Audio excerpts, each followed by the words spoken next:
que defendem, essa é a esmagadora maioria dos líderes hoje, dos pastores, aqueles que se aventuram nesse terreno, que creem que Jesus herdou uma carne pré-lapsariana. O que é pré-lapsariana? Vem do termo lapso, pré-lapso, ou seja, antes do chamado lapso, antes do lapso do pecado. Então, alguns defendem que Jesus vem a esta terra não com a carne herdando os problemas de Adão, que Adão trouxe. Para eles, Jesus não herdou uma carne de pecado. Ele herdou uma carne santa, certo? E nós defendemos que Jesus herdou, sim, uma carne de pecado. Agora, da onde vem a ideia? Irmão João, o irmão está com o microfone aberto, irmão João. Se puder fechar, agradecemos, meu irmão. Obrigado, meu irmão. Vejam, não leve a mal, irmão João, é que atrapalha daí, aqui dá ruído, tá bom, meu irmão? Vejam, é importante entender, meus amados irmãos, como esse pequeno engano afeta todo o evangelho em relação a Cristo. Ou seja, se Jesus não assumiu uma carne de pecado, uma carne como a nossa, ele deixa de ser o nosso exemplo. Por quê? Porque aí eu tenho desculpa para o pecado. Por que eu passo a ter desculpa para o pecado? Porque simplesmente Jesus venceu o pecado porque ele tinha uma carne diferente da minha. Ele não sofria as tentações como eu sofro. Entende? Então, Jesus, continuaria a ser meu Salvador, porque morreu na cruz, pagou pelos nossos pecados, porém deixa de ser o meu exemplo. Entendam? Eu não posso vencer. Por quê? Porque eu não tenho a carne que Jesus tem. E isso é o engano do inimigo. Então, o primeiro ponto é entender que o verbo se fez carne, é o que a Bíblia diz. Então, ele se fez carne, ou seja, ele assumiu uma carne de pecado. E não apenas uma carne de pecado, mas, como diz a própria Bíblia, uma carne com as inferências nem só de Adão, mas de Abraão. A Bíblia vai citar o caso de Abraão. Então, Jesus assume uma natureza de pecado após 4.000 anos de pecado. Ou seja, ele não assumiu nem a carne de Adão logo após o pecado, que era um ser humano muito mais forte ainda depois do pecado. Adão era um ser humano muito mais forte, tanto é verdade que viveu 930 e poucos anos. Jesus, quanto tempo viveu? Jesus viveu 33 anos, porém, viveu 31 anos e meio, Porém, Jesus, por exemplo, se fosse morrer de velhice, ele não chegaria nem perto dos 900 e poucos anos de Adão. Por quê? Porque ele assume uma natureza de pecado. Por favor, não misturar nunca. Não é uma natureza de pecador, mas uma natureza de pecado, ok? Na carne dele veio todas as inferências, todas as degradações que o pecado fez. Então, é como se nós disséssemos assim, Jesus assume a forma, assume a carne, assume todas as características de um lobo, porém, se comportou sempre como uma ovelha. Por isso, o apóstolo Paulo diz, nós temos a mente de Cristo. E ele diz, segundo o homem interior, tenho prazer na lei de Deus, mas vejo outra lei que batalha contra a lei do meu entendimento. Então, Paulo estava dizendo o seguinte, olha, eu herdei uma natureza de pecado, e eu não quero pecar. Com a minha mente eu não quero pecar, mas o meu corpo me leva ao pecado. É como se ele dissesse, eu não quero ir para a lua, mas eu sou um lobo, aí eu uivo para a lua. Eu não quero lutar com os outros lobos, mas eu sou um lobo, aí eu luto com os outros lobos. Eu não quero comer carne, eu queria comer grama, eu como as ovelhas, mas eu sou um lobo, eu como carne e tal. Enfim, ele está mostrando a luta que ocorre. E vocês vão verificar que essa é a nossa luta. Ou seja, você se converte, você passa a ser um cristão, você passa a ter a mente de Cristo, agora você quer guardar a lei de Deus, você quer fazer as coisas direito, mas quantas vezes você cai? Quantas vezes você tropeça? Eu não estou falando de pecadão, pecadinho, não. Quedas que acontecem, e que aquelas que a Bíblia chama de tropeço, Então, Paulo inicia com esse tipo de premissa e João vai mostrar esse aspecto, repetindo João 1,14, e o verbo se fez carne e habitou entre nós. A pergunta que nós temos que fazer, e a gente tem que ler sempre com muita atenção, e quero que aqui os irmãos entendam, por favor, as diferenças, porque é sempre bom lembrar isso. Veja, o verbo se fez carne. Nós, então, estamos falando agora de Jesus, não estamos falando de Cristo. E antes que haja um conflito na tua mente, peraí, mas Cristo e Jesus não são a mesma pessoa? Sim e não. Cristo é o Filho de Deus, o divino, era aquele que estava no céu, aquele é Cristo, o prometido. O verbo se fez carne. Quando Cristo se faz carne, ele passa a ser Jesus.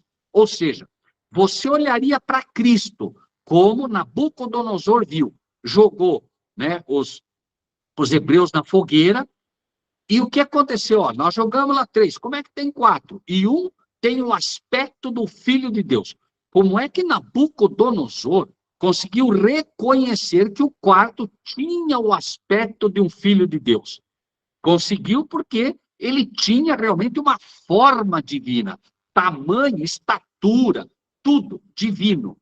Porém, quando Jesus, né, quando Cristo vem à Terra e nasce de Maria, ele não tem a estatura divina, ele não tem a forma divina, ele tem a forma humana, carne. Você olharia para Jesus e veria um ser humano como qualquer um de nós. Onde estava a diferença? A diferença estava no caráter. A diferença estava no fato de que ele era constantemente dirigido pelo seu Pai, dirigido por Deus. Ele não permitiu em nenhum momento que o lobo, o corpo de lobo, vamos colocar assim, em algum momento assumisse aquela prerrogativa. O tempo todo ele era, você olharia para um lobo com um comportamento de ovelha. Você olharia para o lobo e o lobo estava comendo grama. Você olharia para o lobo e esse lobo não estaria uivando. Você olharia para o lobo e esse lobo não brigava com os outros lobos. Ou seja, Jesus foi um ser humano, né, que herdou uma natureza carnal, porém nunca permitiu que essa carne se manifestasse em pecado. Ok? Bom, agora vejam só como João é fantástico nessa frase só. O verbo se fez carne, habitou entre nós. Pergunto novamente, quem habitou entre nós? Cristo ou Jesus? Quando ele fala habitou entre nós, ele está falando de Jesus. Agora, o que ele vai tentar mostrar para o judeu e para nós é que aquele Jesus que você olhava, um Jesus como carne, né, não havia nele parecer nem formosura, diz a Bíblia, mas olhava para aquele Jesus e deveria entender que aquele era o Cristo prometido, que aquele ser humano nunca deixou de ser e nunca deixará de ser o Filho de Deus. Tá bem? Essa é a premissa que ele quer colocar. E veja como ele vai colocar isso de uma maneira que o judeu deveria entender e que nós devemos entender também. Diz, o verbo se fez carne, habitou entre nós e vimos a sua glória. Vimos a glória de quem? Daquele que se fez carne. De novo, glória de quem? De Jesus. Porém, vejam como. Vimos a sua glória como a glória do unigênito do Pai, cheio de graça e de verdade. Então, peraí. Em Jesus, João está dizendo que viu a glória, mas ele está dizendo que viu a glória do unigênito do Pai. Ora, mas Jesus não é o unigênito do Pai? Por que ele está dizendo que viu em Jesus a glória do unigênito do Pai? É como se eu dissesse, eu vi no Daniel a glória da Sani. Não cabe, ou seja, é uma outra pessoa. Ou que eu dissesse, eu vi no Daniel a glória do João. Não bate, são duas pessoas distintas. O que é que João quer fazer o judeu e nós entendermos? Que em Jesus, ele viu a glória do unigênito. Em Jesus, o primogênito, ele viu a glória do único gerado pelo Pai. Ou seja, Em Jesus, ele viu a glória de Cristo, certo? É a mesma pessoa, é o mesmo ser. Porém, ele quer mostrar que naquele ser humano, aquele ser humano que herdou uma natureza de carne, naquele ser humano com a natureza de carne, a glória de Cristo, o Filho do Deus vivo, foi vista. Ou seja, o que é essa glória? Num primeiro ponto, o que é a glória que João viu em Jesus? Quando Moisés diz, Senhor, mostra-me a tua glória, a glória, o que foi dito a ele, Moisés? Esconde-te no fundo da rocha e eu farei passar diante de ti toda a minha bondade. Veja, glória, mostra-me a tua glória. João, vou te mostrar a minha bondade. Glória, em primeiro lugar, é a bondade. João viu em Jesus a bondade do próprio Cristo, que abriu mão do céu e veio a essa terra morrer pelo ser humano. Ou seja, o sacrifício de Cristo inicia no próprio céu, quando ele resolve se fazer carne. O sacrifício de Jesus não foi o sacrifício feito apenas na cruz, e nem no Getsêmani. O sacrifício de Cristo já começa quando ele decide se transformar num ser humano, quando ele decide assumir uma natureza carnal. Ali já começa o sacrifício.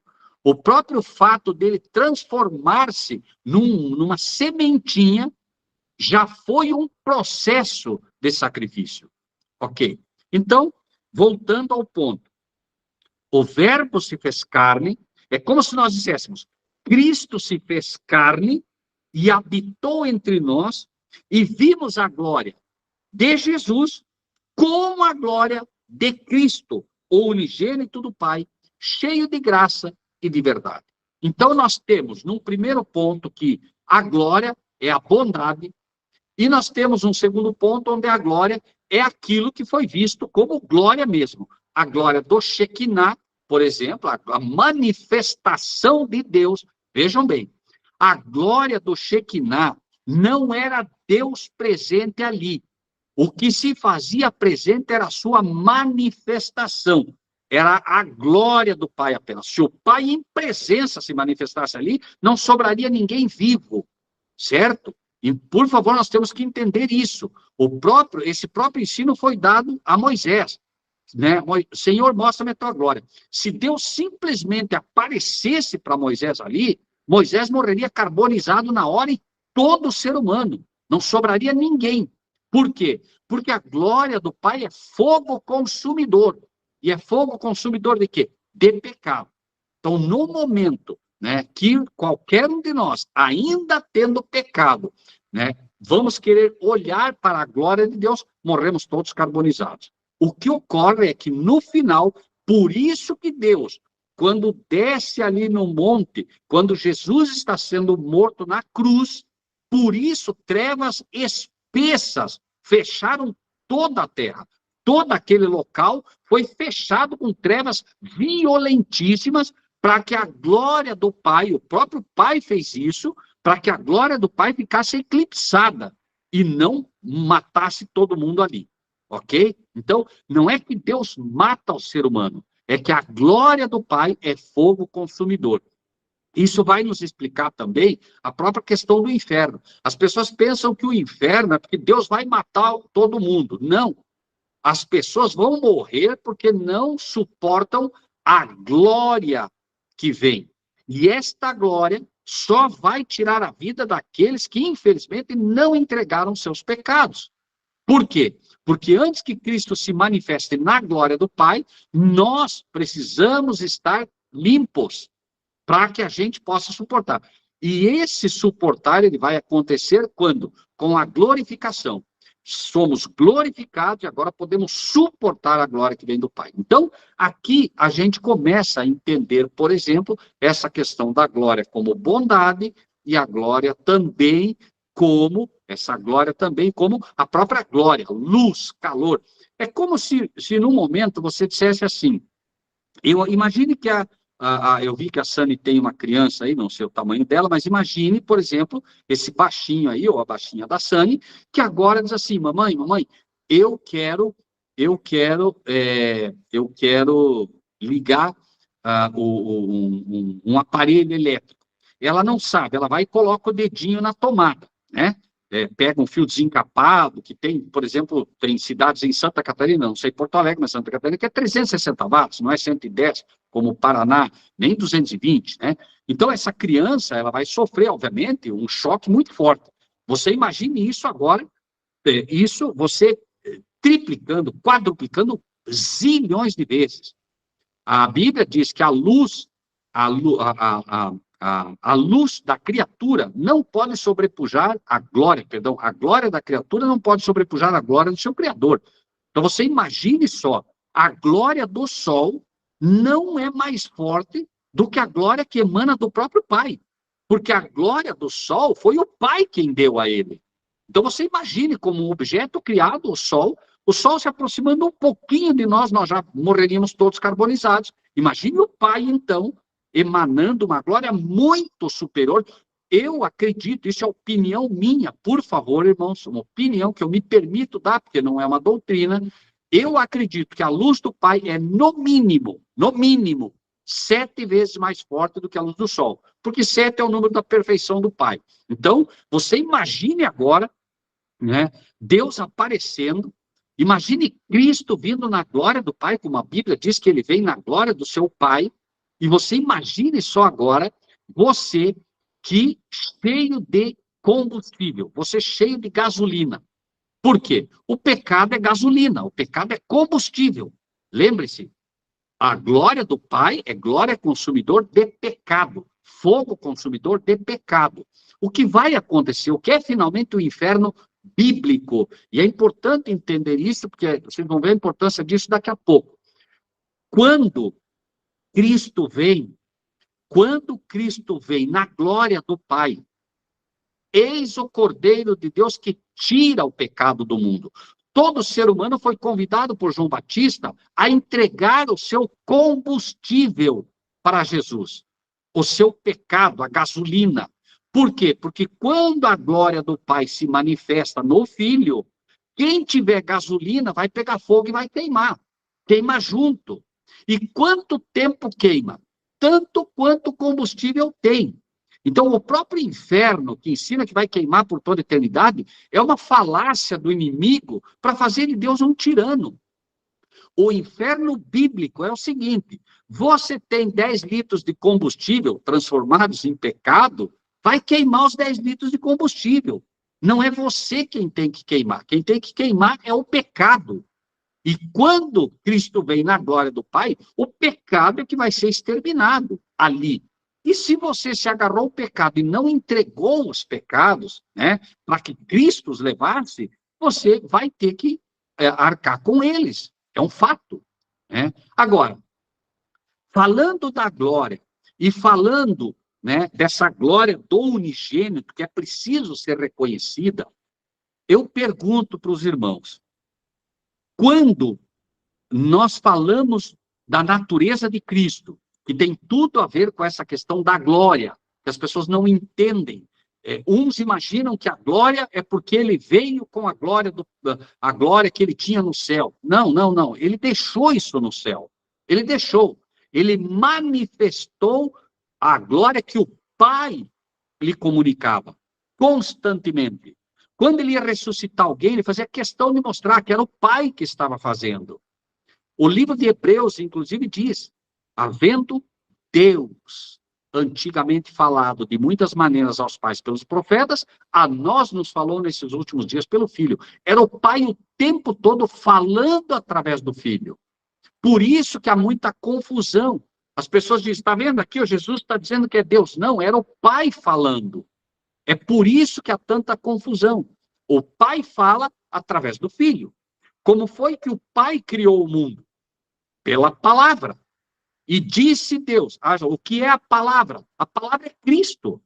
Então, Deus usou Cristo. Deus usou a palavra. Deus usou o próprio Cristo. Cristo foi um instrumento pelo qual o Pai fez todas as coisas. Em nenhum momento o Filho esteve ausente do Pai. Nenhum momento. Agora, por isso a gente vai ver Por exemplo, o próprio versículo 2 do capítulo 1 que estamos lendo. Ó. Ele estava no princípio com Deus. Quem estava no princípio com Deus? Não era Jesus, era Cristo. Cristo estava no princípio com Deus. Todas as coisas foram feitas por intermédio dele, e sem ele, nada do que foi feito se fez. Ou seja, todas as coisas foram feitas pelo Pai, por intermédio de Cristo, e sem Cristo, nada do que foi feito se fez. Esse é o maravilhoso plano da criação do Pai, onde absolutamente nada foi feito sem o Filho. Por isso, nós vamos encontrar também no livro de Gênesis. Façamos o homem. Quem disse façamos? Foi o Pai.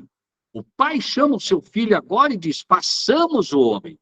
E aí, vocês vão verificar aos poucos como a Trindade quebra toda essa hierarquia. Como a Trindade, de fato, anula essa hierarquia, anula essa família divina, composta pelo Pai e pelo Filho. Quebra-se completamente esse círculo familiar, e isso tem gerado uma série de problemas no ser humano, que o ser humano nem sabe por quê. Depressão, ansiedade, tudo isso é resultado dessa quebra familiar. Por quê? Como é que o teu filhinho se sente bem? Ele se sente bem no círculo familiar. Tire ele do círculo da família, afaste ele da mãe, afaste ele do pai, o que acontece? Ele começa a entrar em desespero. Por quê? Porque ele precisa desse círculo familiar. Assim somos nós também. Nós precisamos do círculo familiar entre Deus e seu filho. E não adianta eu inventar uma nova família composta por 3 pessoas, porque não existem.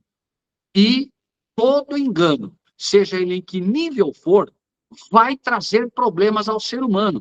Porque o ser humano, desde o pecado, ele tem um vazio no coração e só pode. Veja, nós temos um vazio no coração que só pode ser preenchido por Cristo, por Jesus Cristo e seu Pai. Não adianta querer colocar outra coisa aí que não vai funcionar. Mas aí alguém diria, mas e o Espírito Santo? Sim, é o Espírito de Cristo e do Pai que devem habitar em nossos corações. É isso que nos preenche, entende? Por isso Jesus diz, voltaremos, né? Quando ele diz, inclusive, faremos morada. Ele está falando, eu e o Pai faremos morada. Então, isso é a nossa necessidade. Desde que a glória de Adão foi retirada de Adão e de Eva, o ser humano tem buscado preencher com outras coisas. Não vai conseguir. Esse vazio só pode ser preenchido pelo Espírito de Cristo e de seu Pai. Por mais que o ser humano busque na droga, no vício, ele pode buscar na festa, ele pode buscar onde ele quiser. Ele sente esse vazio, ele não sabe como preenchê-lo. Aí entramos nós. Aí entramos nós como João Batista moderno para dizer, eis o Cordeiro de Deus que tira o pecado do mundo. O que você precisa é Cristo. O que você precisa é o Cordeiro. É dele que você precisa para preencher esse vazio. Agora, aí vem a questão. Qual é a importância desse tema? Quando a gente fala da natureza especificamente de Cristo. Quem é Cristo? Essa é a primeira pergunta que você tem que fazer. João 17:3. Você não pode nunca esquecer esse versículo. Esse versículo não pode ser esquecido nunca, a menos que você não queira a vida eterna. Agora, se você quer a vida eterna, você tem que ter esse versículo sempre muito claro na tua mente. E a vida eterna é esta. Vejam, todos nós que estamos aqui, todos que estamos nesse estudo, todos que um dia vamos ainda ouvir esse estudo um dia, todos nós estamos aqui com um objetivo. Nós queremos a vida eterna. Então você imagine em algum momento você dizendo assim, Senhor, eu quero a vida eterna. É a única coisa que eu quero. Eu não quero carro, não quero casa, eu não quero dinheiro. Senhor, eu quero a vida eterna. Qual seria a resposta de Jesus olhando dentro dos teus olhos? Ele diria, a vida eterna é esta, que te conheçam a ti só por único Deus verdadeiro e a Jesus Cristo a quem enviaste. Então Jesus te diria o que disse o apóstolo inspirado. Jesus te diria: a vida eterna é essa, que você conheça o meu Pai, que você conheça o meu Pai, não é nem que você conheça Deus. Vejam bem, irmãos, se ele diz que te conheçam a ti só como único Deus verdadeiro, e a Jesus Cristo a quem enviaste. E já vou explicar por que digo não só Deus, mas também Pai. É muito importante entender por quê. Quando eu digo que te conheçam a ti só por único Deus verdadeiro e a Jesus Cristo a quem enviaste, a pergunta que eu tenho que fazer primeiro é: quem é Deus? Quem é Deus? Essa é a primeira pergunta que você tem que fazer. E a resposta bíblica imediata é: Deus é o Pai do Senhor Jesus Cristo. Essa é a resposta. Ele é o Pai do Senhor Jesus Cristo. E é exatamente o que a Trindade anula. É exatamente o que a Trindade nega. A Trindade nega que Deus seja o Pai de Jesus Cristo. A Trindade nega que Jesus seja o Filho de Deus. E a Trindade cria um terceiro ser para substituir esse papel. Veja, o que é que a Trindade faz? A Trindade ensina a existência de Deus Pai, Deus Filho e Deus Espírito Santo. Isso é o que ela ensina. Mas quando você pergunta: peraí, pastor, peraí, padre, deixa eu entender, peraí. Deus Pai. Quem é o Deus Pai? Não. Na verdade, é um Deus em três. Peraí. Vamos voltar aqui a fita. Eu não entendi, padre. Eu não entendi, pastor. Peraí. Afinal de contas, é um ou é três? Não, é três, mas é um. Não, é um, mas é três. Não, nem eles se entendem, acredite. Por quê? Porque Babilônia é isso, é confusão. Não dá para entender, não bate. Quando a Bíblia diz, veja bem, e a vida eterna é esta, que te conheçam a ti, um, só um, por único, um. Veja, ti, só, único. Não dá para você dizer que é três ou que é um em três e tal. Não dá.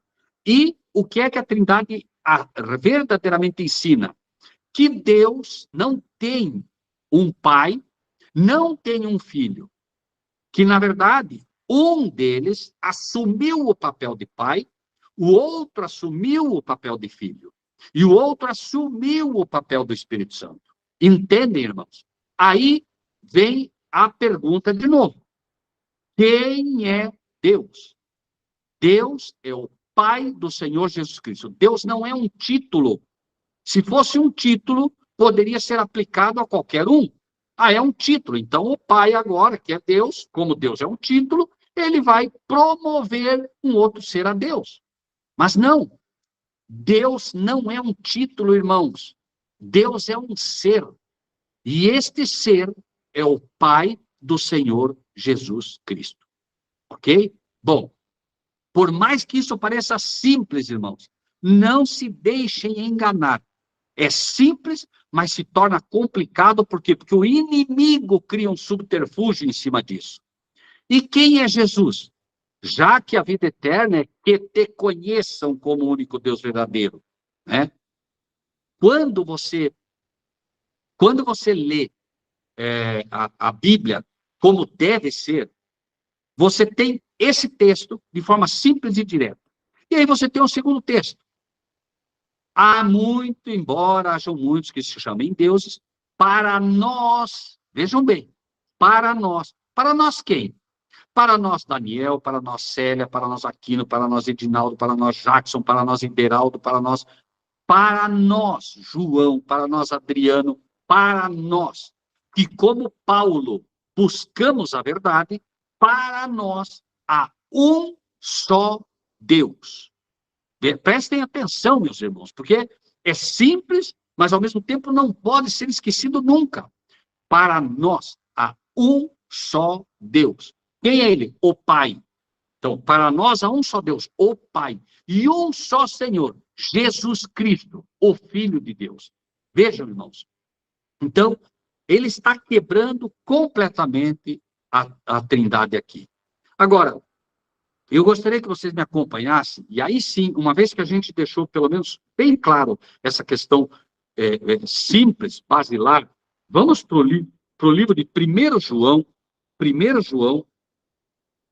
e eu quero que vocês acompanhem isso, tá? Não, Deus não é um nome próprio, tá bem? Não, Deus é um ser, é único. Você não pode dizer que Deus é um título, você não pode dizer que Deus é um nome próprio. Deus é um ser. Isso é o que a Bíblia coloca, certo? É o Pai do Senhor Jesus Cristo. Ir além disso é correr o risco de incorrer em erro, certo? Vamos lá, tá? Até porque Deus tem um nome, Yahvé, né? Ou tetragrama, né? Agora, para entender quem é, porque quando eu digo qual é o nome dele é uma coisa, mas quem ele é, né? O que é que a Bíblia faz questão de dizer? É o Pai do Senhor Jesus Cristo. Fiquemos com isso, porque a gente não erra, né? Agora, vamos lá. 1 João, capítulo 2, a partir do versículo 18.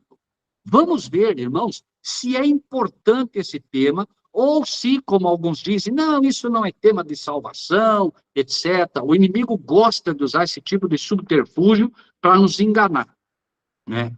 Vamos ver, então, se é assim ou como é. É importante esse tema ou não? Vamos ver. Vejam bem. 1:18. Filhinhos, é já a última hora. E como vocês ouviram que vem o anticristo, também agora muitos se têm feito anticristos, por onde conhecemos que já é a última hora. Então o apóstolo está dizendo o seguinte, ó, já é a última hora.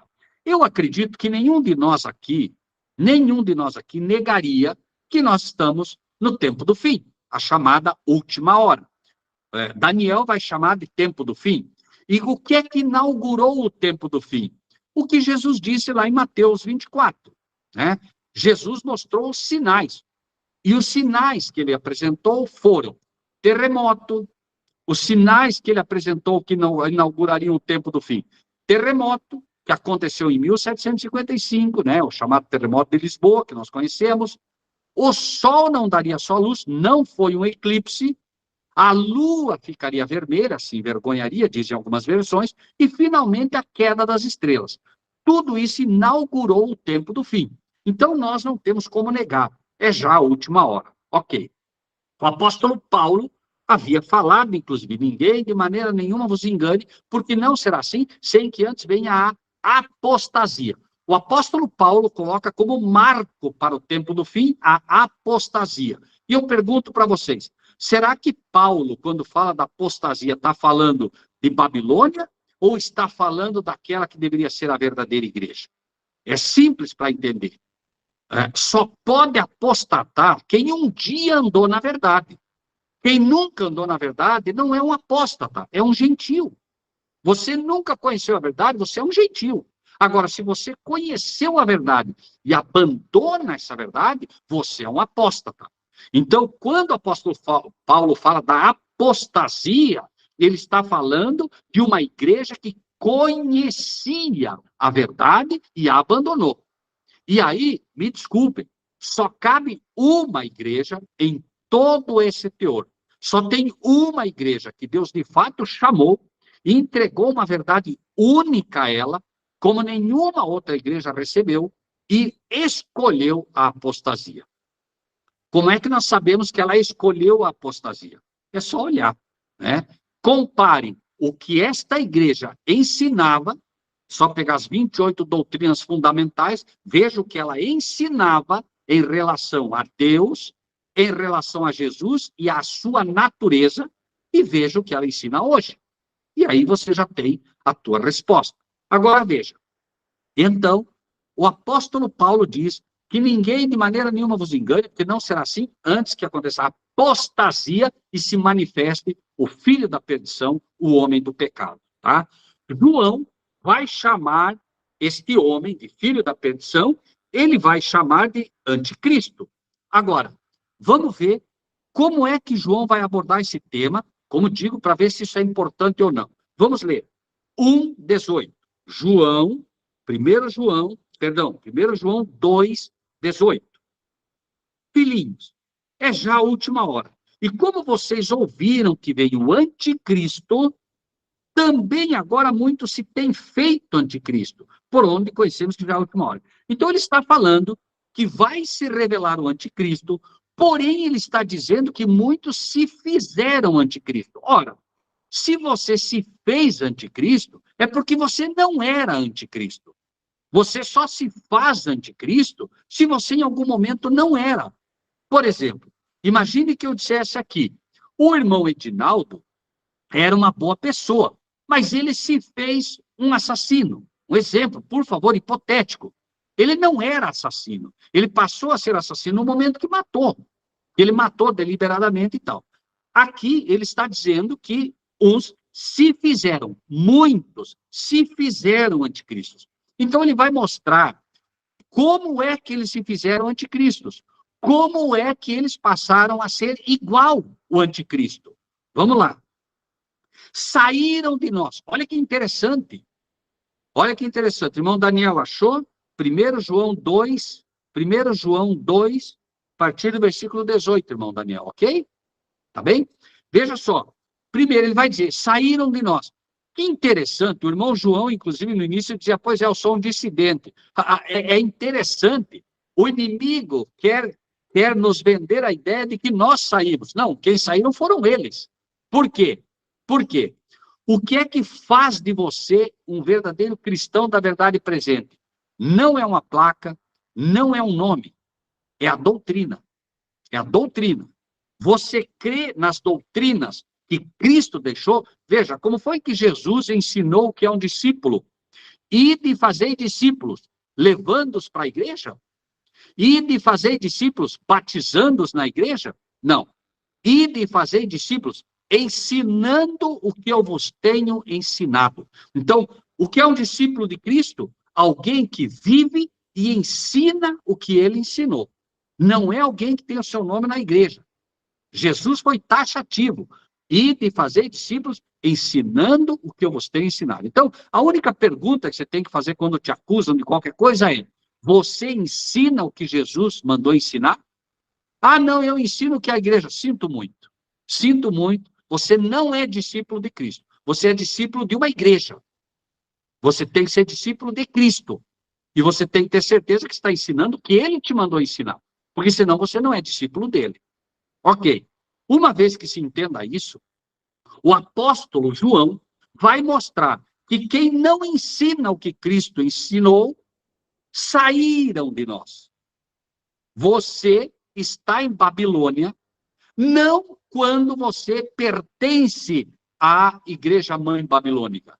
Se você ensina doutrinas babilônicas, você está em Babilônia, meu amigo. Senão Jesus não diria, sai dela, povo meu. Quando ele diz, sai dela, povo meu, você acha que ele está dizendo para você sair só da igreja? Não. Você tem que sair das doutrinas. Por isso o apóstolo Paulo vai dizer, a vós que estáis em Roma. Espera aí. O apóstolo Paulo, quando abre a epístola aos Romanos, ele diz, a vós que estáis em Roma. Mas eu não estou em Roma. Daniel não está em Roma. Nenhum de nós aqui está em Roma. Sim ou não? Sim, estamos.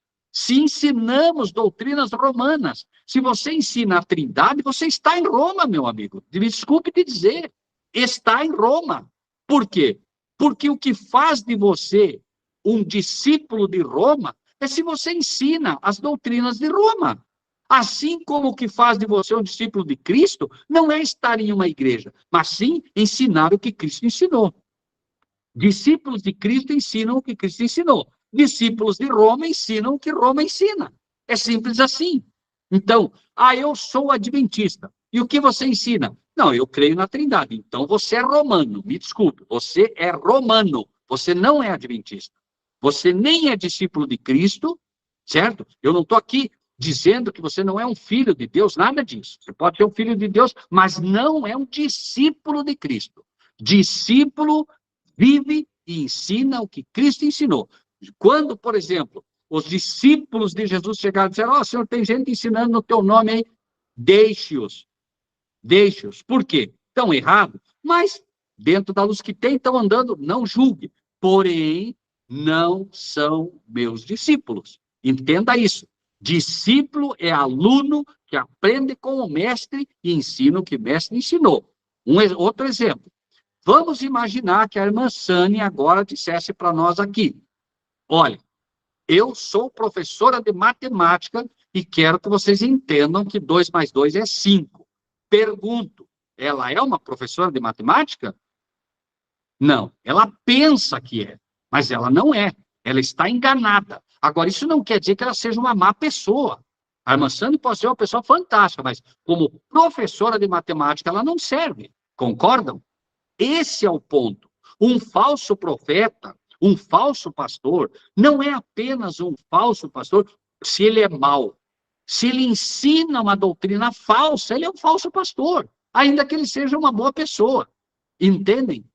A falsidade não está apenas ancorada na maldade, ela está ancorada no erro. O que é falso, o que é verdadeiro. Se eu ensino um falso Deus, eu sou um falso profeta, não importa o que eu diga. Bom, o apóstolo João então diz, saíram de nós. Então, tenha em mente isso. Veja, quem foi que saíram de nós? Na época, quem foi que saiu? Os que apostataram. Por isso ele vem falar da apostasia. Não é quem saiu da igreja. João não pertencia à sinagoga. Paulo saiu da sinagoga. Pergunto, Paulo era um dos que saiu? Não. Paulo era um dos que estavam aliados à verdade. Então, ele vai dizer, saíram de nós, mas não eram de nós. Porque se fossem de nós, ficariam conosco. Mas isto é para que se manifestasse que não são todos de nós. Hoje, isso pode parecer uma frase até um pouco perdida, mas daqui a pouco vai ser uma debandada enorme de gente que vai sair da verdade. Muita gente ainda vai negar o sábado, muita gente vai negar muita coisa a hora que apertar o cerco. E aí nós vamos ver o valor de frases como essa. Gente que nós vamos olhar, imaginarmos realmente que estavam firmes no evangelho e vão debandar. A gente já viu isso no nosso meio, mas vamos ver muito mais. Com certeza vocês já conhecem gente que não ouviu o nosso mestre quando ele disse, né? Veja, nós estávamos na igreja. Daqui a pouco nós percebemos o joio. Não foi assim? Disse, quando cresceu o trigo, apareceu o joio. Como é que cresce o trigo, meus irmãos? O trigo, a verdadeira palavra, cresce quando você estuda. Você começa a estudar, o trigo cresce, o entendimento cresce, aumenta. E aí é que aparece o joio. É aí que vai aparecer a falsa doutrina. No momento que você indagou a Trindade e começou a estudar o trigo, você percebeu o joio da Trindade. Quando você estudou a divindade do Pai, quando você estudou a divindade de Cristo, começou a ficar estranha a Trindade. E você estudou o trigo, e aí apareceu o joio. Mas aí o que aconteceu? Muita gente saiu, só que o que aconteceu? Não entendeu quando Jesus disse, não tire o joio para não arrancar também o trigo. O que aconteceu? Muita gente quis arrancar o joio à força.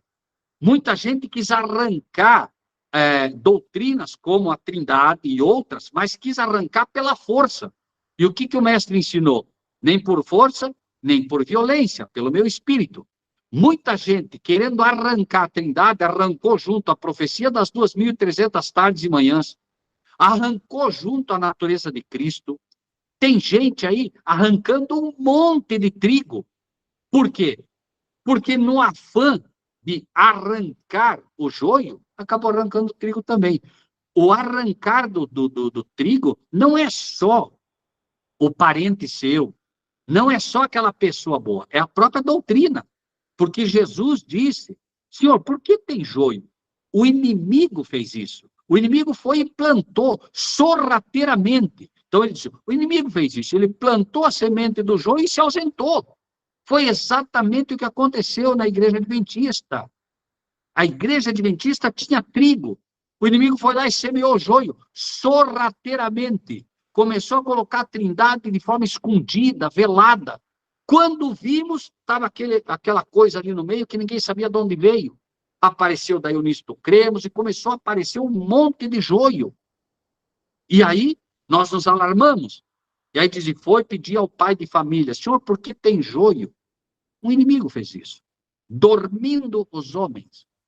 Quem foi que dormiu? A liderança dormiu, meus irmãos. A liderança dormiu como as virgens loucas. Dormiu. E quando dormiu, obviamente, o inimigo se aproveitou e plantou no meio o joio. Agora, o apóstolo João, continuando a partir do versículo 19, versículo 20, diz: vós tendes a unção do santo e sabeis tudo. O que ele está querendo dizer aqui, sabeis tudo? Esse sabeis tudo, não é que nós conhecemos a Bíblia toda, não. Nós sabemos o essencial, aquilo que é preciso saber sobre esse assunto, que há um só Deus, o Pai, e um só Senhor Jesus Cristo, o Filho do Pai. E vamos ver como ele vai colocar isso. Ó. 21. Então, João está mostrando aqui, meus irmãos, não o Evangelho, mas a defesa dele. O que João vai falar aqui é a defesa do Evangelho. Ele vai estar dizendo assim, João, Daniel, Sani, Edinaldo, Ideraldo, Célia, veja, o que eu quero dizer para vocês aqui é algo para vocês se defenderem com a verdade. Não é para vocês conhecerem a verdade, que eu sei que vocês já conhecem. Eu sei que vocês já sabem que a Trindade não existe. Eu sei que vocês já sabem que Jesus é o Filho de Deus. Eu sei. Eu sei que vocês sabem que Deus é o Pai do Senhor Jesus Cristo. Mas eu quero dar algo para vocês mais, como uma espada firme, para vocês entenderem a importância desse tema e poder se defender.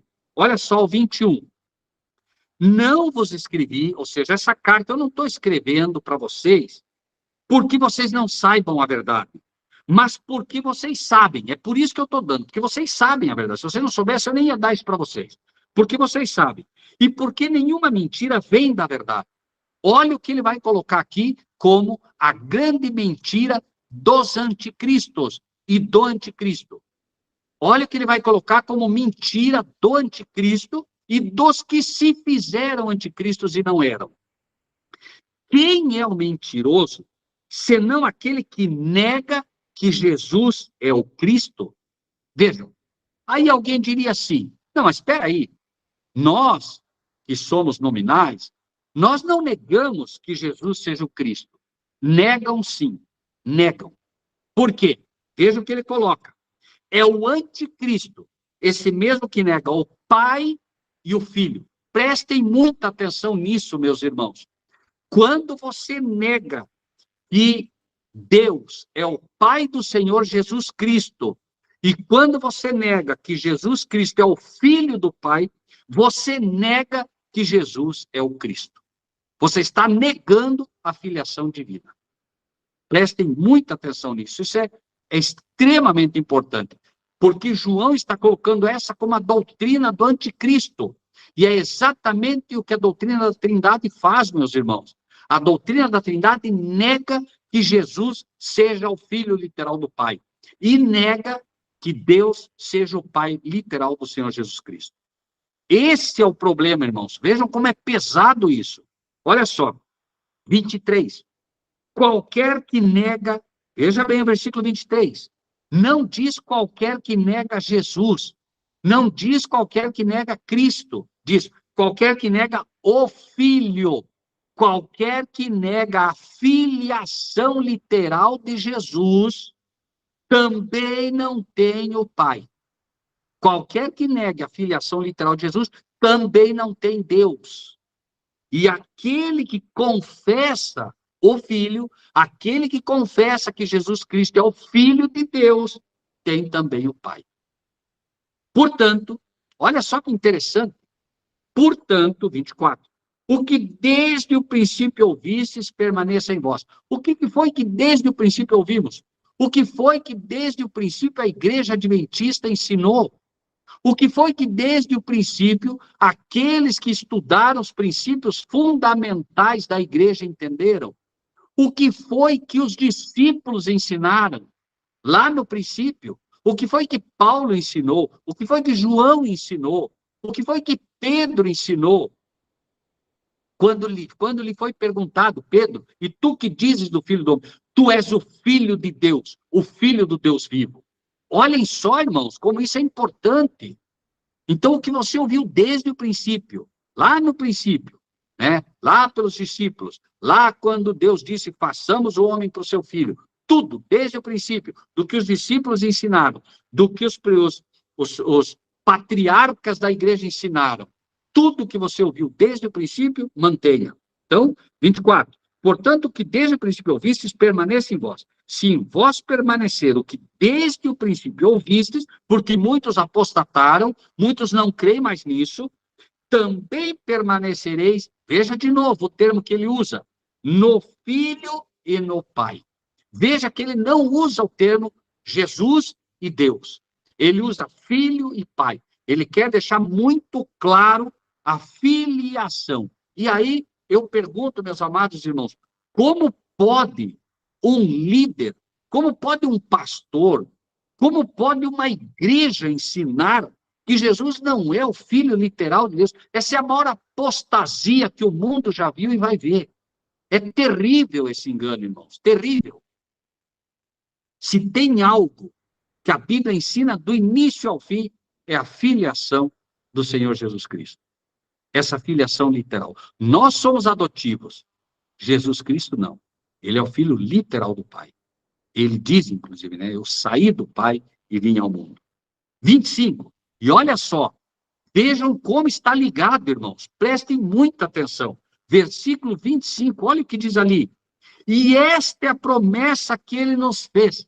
A vida eterna. Olha só. Ele está dizendo assim, ó. Essa é a promessa que ele nos fez. Onde ele nos fez essa promessa, irmãos? Onde está essa promessa? E a vida eterna é esta, que te conheçam a ti. Veja que ele está reiterando João 17. O próprio João está mencionando o que foi dito lá. Quando a vida eterna é prometida, quando você conhece a Deus como único Deus verdadeiro e a Jesus Cristo a quem enviaste. Então, novamente, veja que ele coloca.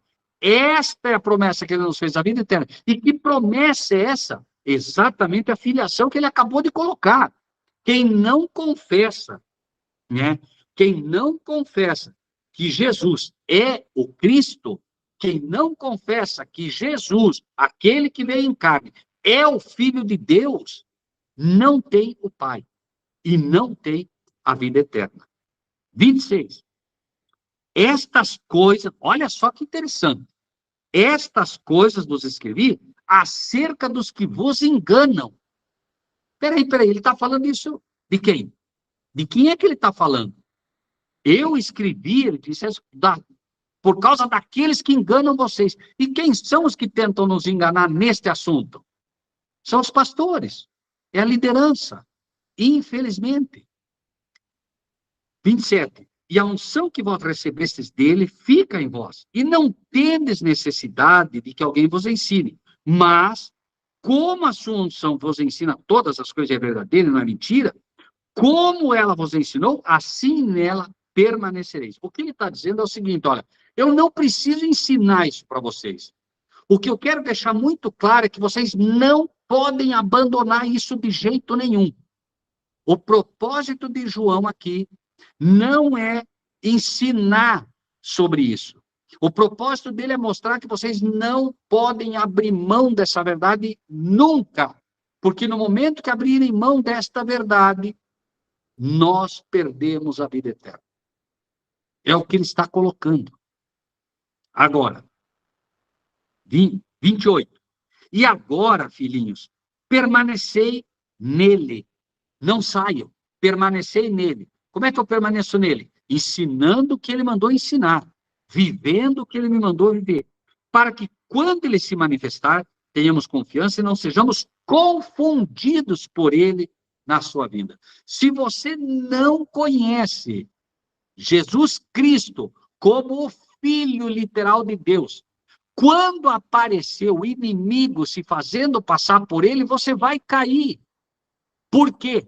Porque você não reconhece ele como filho literal. Então, qualquer um que aparecer e se fizer passar por filho de Deus, vai te enganar. A menos que você o conheça como o filho literal do Pai. Senão, a besta vai te enganar. Não tenha dúvida que ela vai enganar. Né? 29. Se sabeis que ele é justo, sabeis que todo aquele que pratica a justiça é nascido dele. Aí, eu quero encerrar mostrando mais um aspectozinho que é, creio, bastante importante.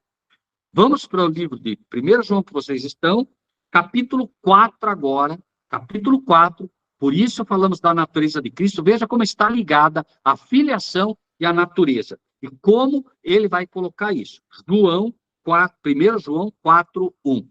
1 João 4, 1. Olha só o que ele vai trazer. Amados, não creiais em todo espírito, mas provai se os espíritos são de Deus. Então, peraí. Ele vai te dizer que você tem que provar se os espíritos são de Deus e vai te mostrar como provar. Ele vai te dar uma regra. Por essa regra, você tem que provar se o espírito vem de Deus. Não é, vejam bem, irmãos, olha como isso é terrível. Não é aqui pela guarda do sábado. Veja, ele guarda o sábado, não é essa prova. Não é. Ele pode guardar o sábado, mas a prova que ele vai te dar agora, para ver se ele está ensinando pelo Espírito de Deus, é: amados, não creiais em todo espírito, mas provai se os espíritos são de Deus, porque já muitos falsos profetas têm se levantado no mundo. Nisto conhecereis o Espírito de Deus. Olha aqui, olha a prova. Como é que você vai provar? Todo espírito que confessa que Jesus Cristo veio em carne é de Deus. Ah, eu creio que Jesus veio com a natureza divina. Está fora, está fora. Ele não está sendo aprovado, ele está sendo reprovado. Todo espírito que confessa que Jesus Cristo veio em carne. Que carne? Carne de pecado. A Bíblia só apresenta uma carne, carne de pecado. A Bíblia não fala de carne santa. Você não vai encontrar isso na Bíblia, tá? Então, todo espírito que confessa que Jesus Cristo veio em carne é de Deus. E todo espírito que não confessa que Jesus Cristo veio em carne não é de Deus. Mas este é o espírito do anticristo, do qual já ouvistes que há de vir, e eis que está no mundo. Olhem, irmãos, que terrível isso. O apóstolo João coloca duas premissas para você provar os falsos profetas, duas premissas para você saber quem vem de Deus e quem não vem, duas premissas para você saber quem está sendo levado pelo anticristo. E, curiosamente, a Igreja Adventista, através da sua liderança, hoje é reprovada nas duas. Por quê? Porque ela não ensina que Jesus Cristo é o Filho literal de Deus, não ensina que Deus é o Pai literal do Senhor Jesus Cristo, e não ensina que Jesus Cristo veio em carne. Ela ensina que Jesus Cristo veio com a carne pré-lapsariana, reprovada nos dois aspectos. E eu não digo isso por maldade, irmãos. Isso é terrível de observar. É difícil de aceitar. Que uma igreja chamada por Deus com tanto amor tenha chegado a tal nível de apostasia. Agora veja. 4. Filhinhos, sois de Deus e já os tendes vencido, porque maior é o que está em vós do que o que está no mundo. Do mundo são. Espera aí, outra coisa importante. Você precisa aceitar o que o apóstolo João diz.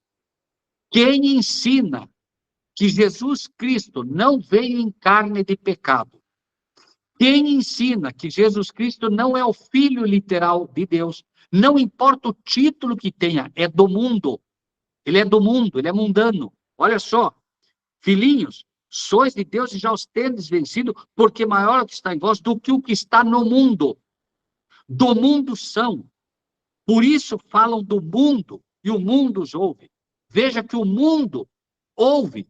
Se eles ensinam e defendem a Trindade, o mundo ouve.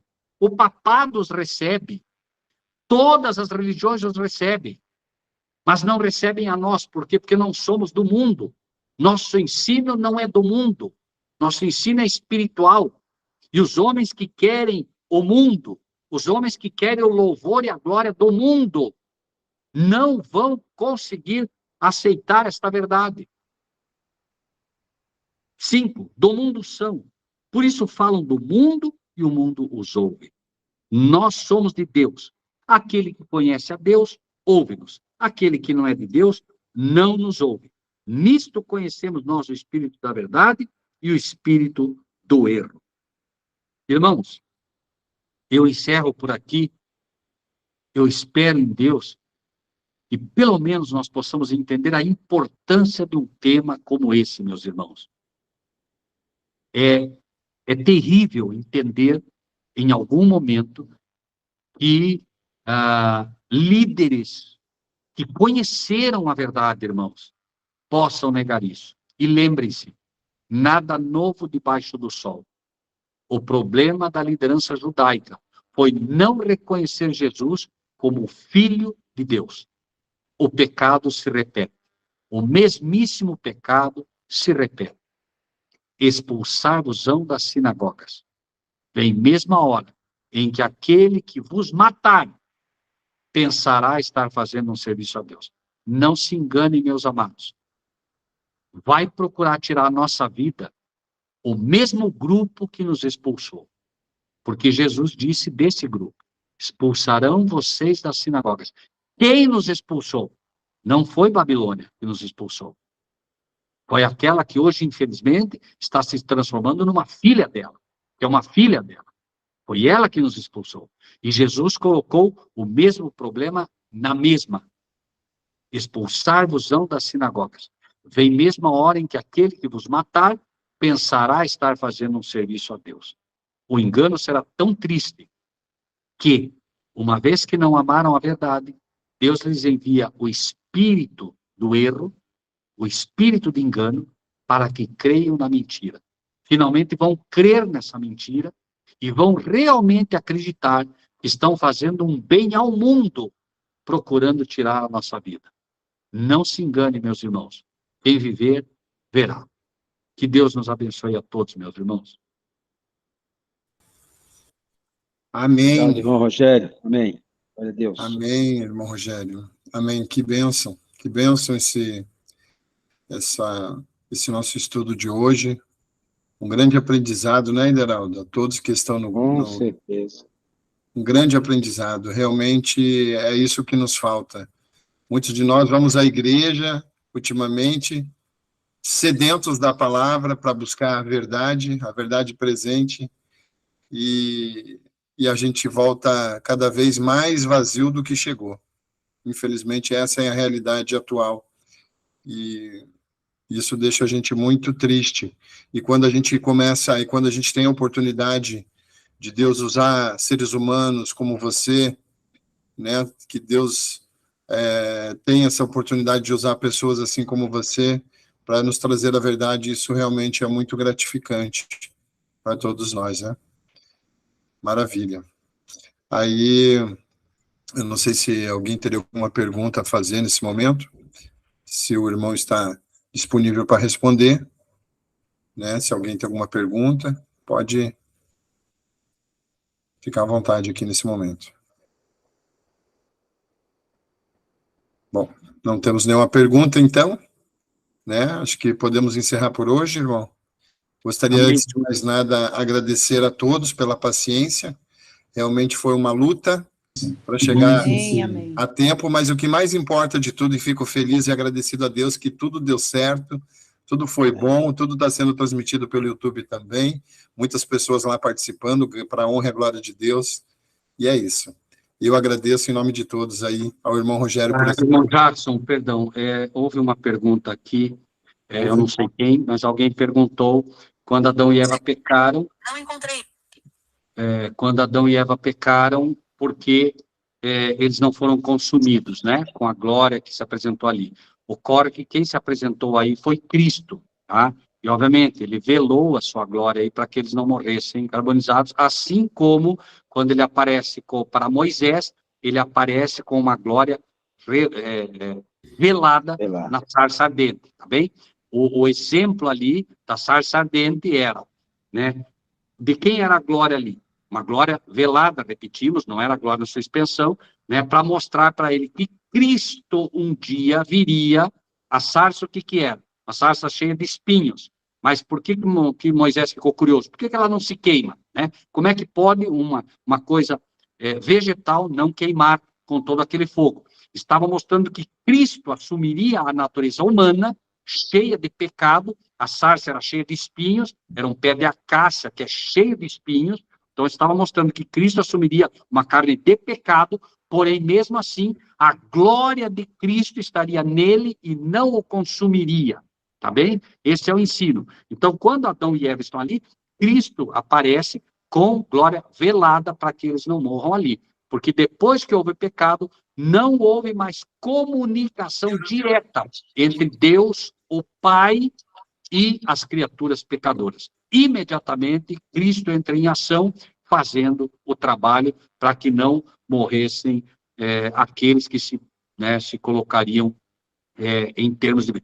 Isso, inclusive, irmão Jackson, é ensinado quando Deus fala no Sinai, também as trevas cobriram, né, o monte para que não morressem ali, e aí ali é dito, Moisés, fala tu conosco e te ouviremos, e não fale Deus conosco para que não morramos. Veja que ali nem a voz de Deus eles não conseguiam mais ouvir. Num primeiro momento, Adão se esconde para não ver, né? Já com o pecado, já não queria ver, porque a glória, obviamente, né, de alguma maneira sabia que teria um problema, começaram a ter medo. E ali, já no Sinai, eles já não conseguiam mais nem ouvir a voz. E isso, tristemente, se repete. Pastor, fala conosco que nós vamos te ouvir. Não fale Deus conosco para que não morramos. Ou seja, nada com a Bíblia. Pastor, queremos mastigadinho, dá na boca nossa e nós vamos comer. O que Deus falar, nós não queremos.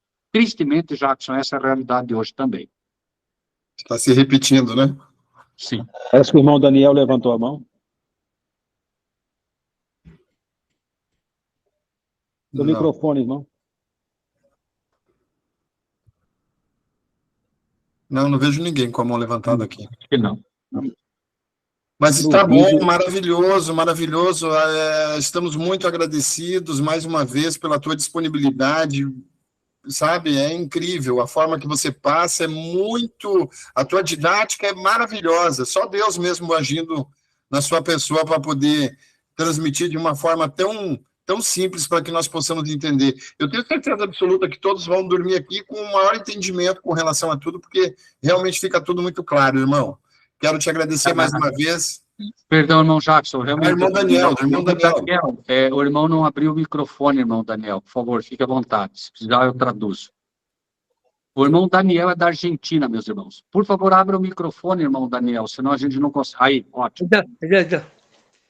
No, yo creo cuando Cristo se presentó ante Adán y Eva, lo hizo de la misma forma que, o sea, cubrió su divinidad de la misma forma que cuando vino con los dos ángeles a destruir Sodoma y Gomorra. Y estuvo en la tienda con Abraham. Eso nomás. Ok, todos entenderam o que ele disse? Ele disse que ele crê que quando Cristo se apresentou ali para Adão e Eva, ele se apresentou da mesma forma como ele, junto com os dois anjos, foram para destruir Sodoma e Gomorra. Ou seja, né, ele velou a sua glória para que pudesse aparecer ali como um ser humano. Tá bem? Obrigado, irmão Daniel. Deus le bendiga muchísimo, meu querido. Obrigado. O irmão Buzi, a mesma forma também quando Jesus se apresentou no Monte da Transfiguração. Sim, perfeito, né? Glória velada, né? Uhum. Apesar de que o rosto dele, né, estava ali, brilhou, mas tá. perfeito, ótimo. Tá? Mas Da mesma forma foi. O pai, né, também, quando esse é o meu filho amado em quem me compraz, né, que ouviram uma voz como um trovão. Enfim, a gente tem vários exemplos desse, né? O que pauta aqui sempre é pela Bíblia. O irmão Jackson, todos vocês demais, não sei quem vai fazer a oração final, mas eu também quero agradecer pela oportunidade, tá? Vamos ver, irmão Jackson, irmão Ideraldo, organizem aí quando precisarem, e a gente tiver tempo, né? Porque nem sempre a gente tem, mas quando a gente tiver tempo, será um prazer estar com todos vocês, tá bom, meus amados? Obrigado mais uma vez. E gostaríamos que o irmão mesmo, o Rogério, fizesse a oração final para nós, é possível? Tá bem, claro, vamos fazer. Agradecemos. Isso. Ok. Eu não vou me ajoelhar nesse momento, porque senão está muito apertado aqui, mas quem quiser ficar de joelhos, por favor, fique, tá? Só faço para que todos acompanhem. Maravilhoso Deus e Pai, essa noite nós queremos agradecer imensamente ao Senhor, porque bondosamente o Senhor deixou tudo registrado para nós. É inegável, Pai Celestial, o teu amor por nós. É inegável que o Senhor inspirou João, dando-nos já o remédio, porque o Senhor sabia o que aconteceria. O Senhor sabia que esse seria um tema palpitante. O Senhor sabia que esse seria um tema que envolveria a vida eterna. O Senhor nos alertou através de Paulo. O Senhor nos alertou através de João. E nós te agradecemos por isso. Te pedimos, Pai, que as tuas palavras, conforme a promessa de teu Filho, se cumpram. Que sejam, de fato, espírito e vida. Façam parte do nosso ser. Senhor Jesus, o Senhor é a palavra, o Senhor é o verbo. Habita em nosso coração, para que possamos entendê-la. Assim como um dia o Senhor abriu o entendimento dos teus discípulos para entenderem as Escrituras, faz-o também conosco, Pai. Nós precisamos muito mais do que eles. Na época deles, o pecado não era tão virulento, Senhor. O Senhor mesmo disse que, quando vier, porventura, o Filho do Homem achará fé na terra. Nós somos fracos, Pai.